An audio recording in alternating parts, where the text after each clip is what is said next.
Trump and Sanders tried to turn the focus to Democratic presidential nominee Clinton just hours before CNN reported Friday night that a federal grand jury in Washington, D.C., had issued the first charges in the investigation led by Mueller into Russian interference in the election. No details were available late Friday. Trump began his version of events with a tweet complaining about the costly looking into the issue, concluding there was no collusion between Russia and Trump, but there was collusion with HC.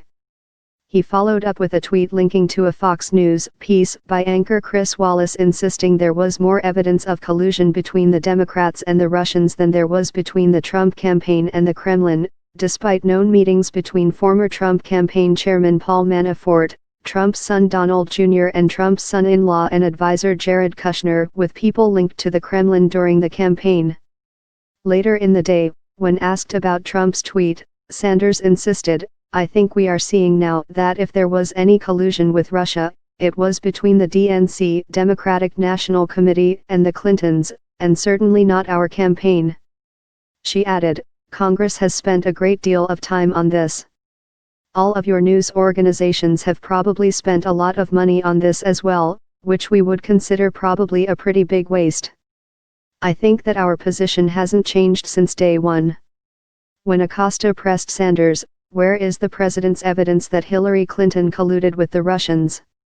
Sanders said simply, "I think I've addressed that pretty thoroughly."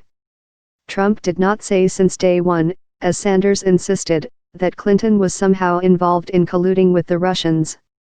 In fact, Trump has often scoffed at evidence of Russian interference in the election at all, even though U.S. intelligence officials determined that the Kremlin attempted to sway the election in Trump's favor via the internet. "I don't believe they interfered," Trump said after his victory. "It could be Russia. And it could be China. And it could be some guy in his home in New Jersey."